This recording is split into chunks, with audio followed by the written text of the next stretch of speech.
So I'd like to invite our panelists up. If Ms. Katie Thompson and Mr. Zach Laba and also Mr. Michael Morrissey, if you could come up and join us in front here.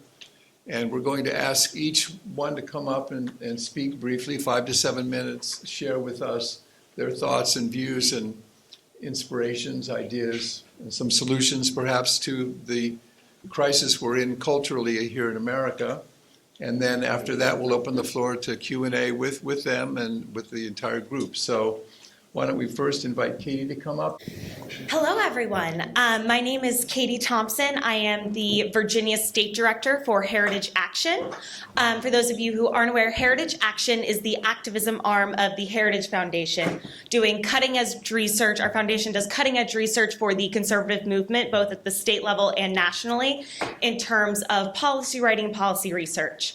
Our job at Heritage Action is to get that great, well-researched, well-written policy enacted at the state and national level. We have 2 million grassroots activists nationwide, which we are very, very proud of. And my job as state director is to activate those activists, my favorite phrase, activate those activists, to work with state lawmakers, to work with national lawmakers to make sure that conservative values are being supported and promoted nationwide.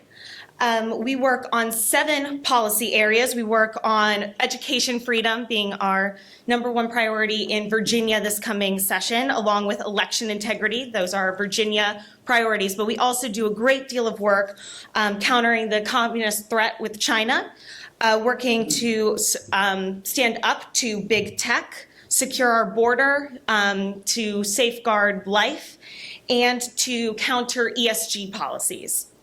In 2023 alone, Heritage Action helped enact over 70 pieces of legislation at the state level across 25 states.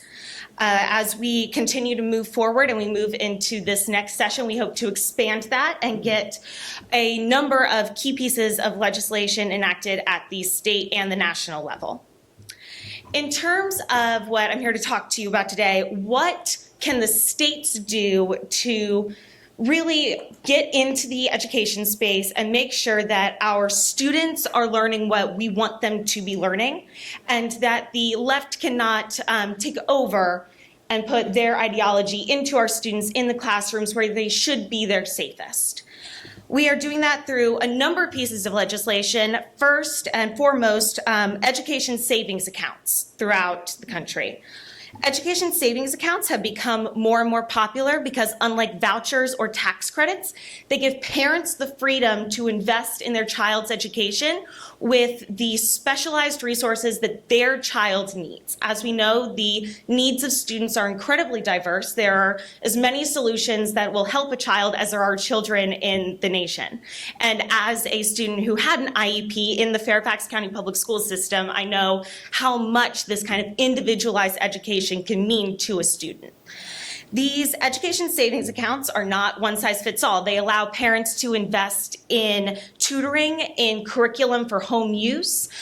They allow parents to help pay for private school tuition, and they would help with online resources to promote students' learning. These education savings accounts have been passed in 7 states so far nationwide, and 8 states have expanded their choice policies. 4 states, we are happy to say, have enacted new universal ESA accounts for their students, joining West Virginia and Arizona as leaders in this policy area for the state level. And we are very, very excited that Florida and Ohio have now expanded to universal coverage for their students with education savings accounts. Yes, so that's great. Moving on from education, we'll have plenty of time for Q&A, so I'm going to whip through this kind of quickly.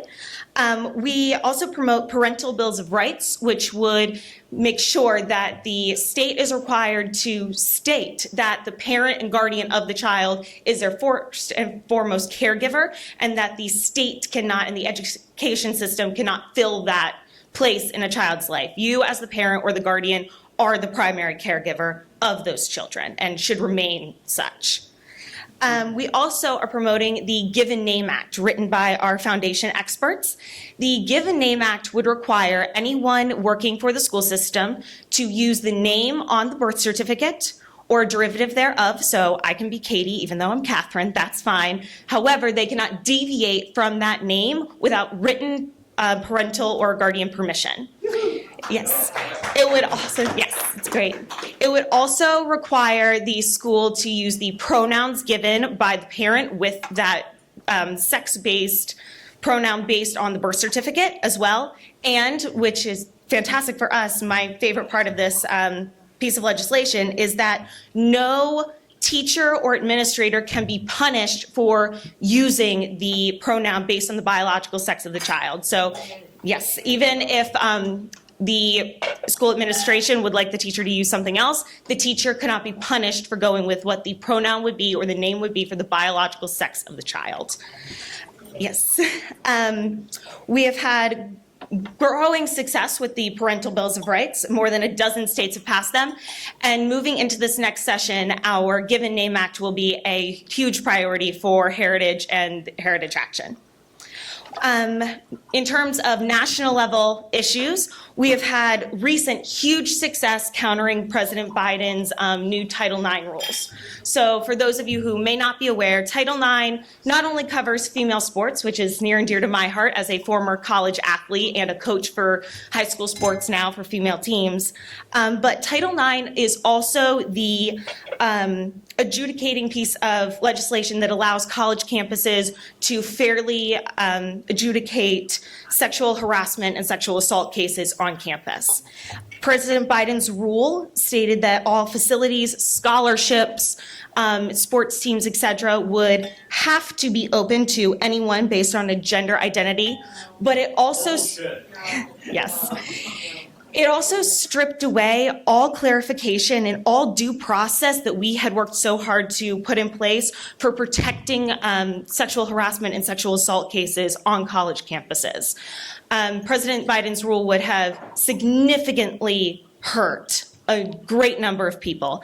And that was very, very evident by the over 400,000 public comments we were able to help promote to stop this ban, to stop Biden's new rule going through. So we are very, very proud to say that that has been blocked for the time being. Yes.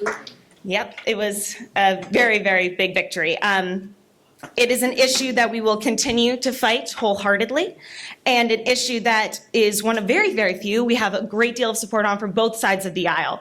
In fact, it was the amongst NPR listeners, so not Fox News, NPR listeners, 63% of polled listeners opposed President Biden's new Title IX rules. So it is a space we will continue to make sure we protect our women and girls in terms of sports, but also the sexual assault and sexual harassment cases on college campuses.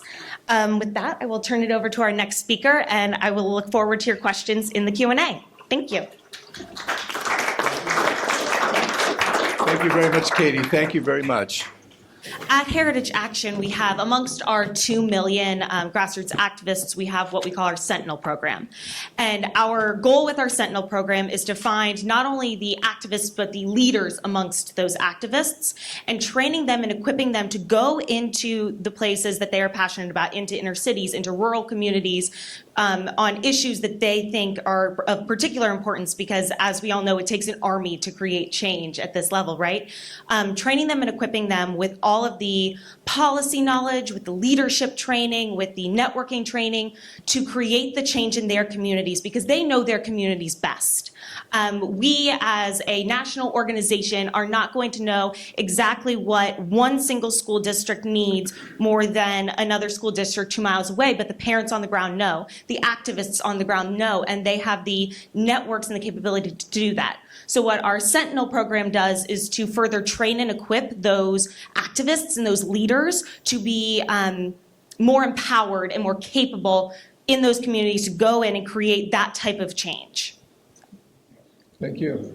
I'll speak to that a little bit as well. So I had the privilege of meeting Riley Gaines 2 weeks ago, and her story profoundly impacted me because we were in college athletics at the same time. And she and I had a wonderful conversation about now that we are leaders in this space and have a voice, to make sure we're using that voice to protect the women and girls now in those locker rooms. Not only was I an athlete at that time, I'm now a high school coach for Fairfax County Public School Sports. And I am with these teenage girls every single day, day in and day out, in those locker rooms. And they look up to Riley, which is phenomenal, and they're looking for people to protect them.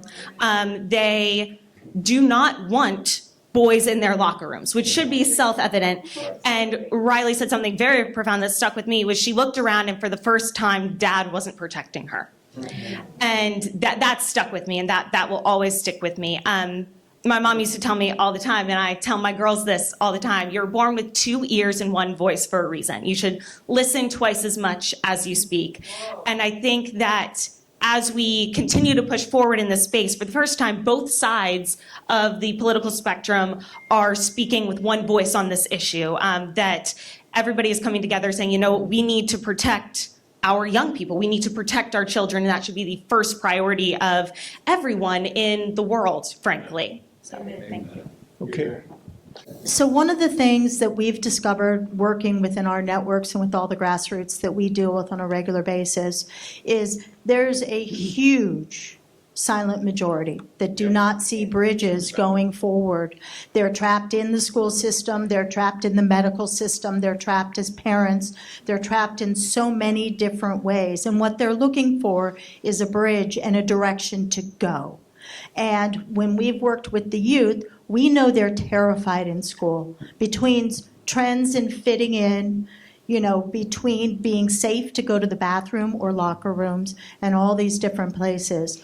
What are each of your organizations doing to empower those voices? Because I believe waves will come out. I know God's driving this, but we need to build bridges as leaders to be able to get these people to come out.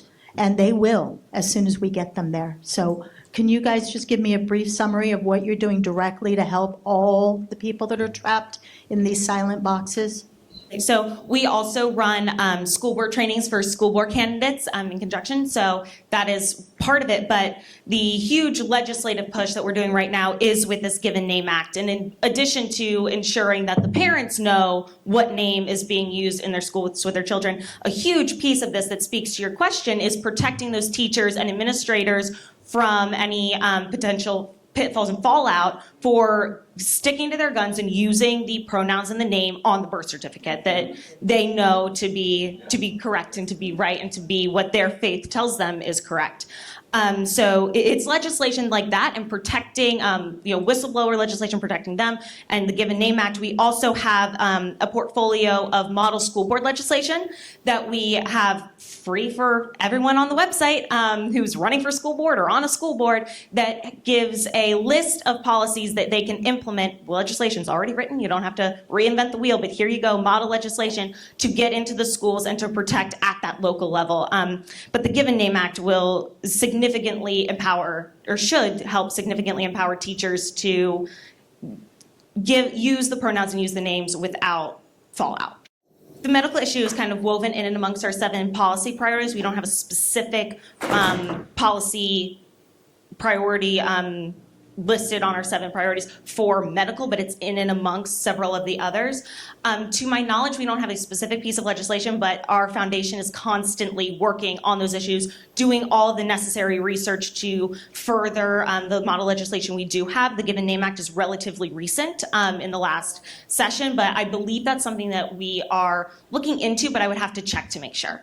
So if you would just follow up on the men, Yeah. because it protects Absolutely. all of us and definitely our Yes. children.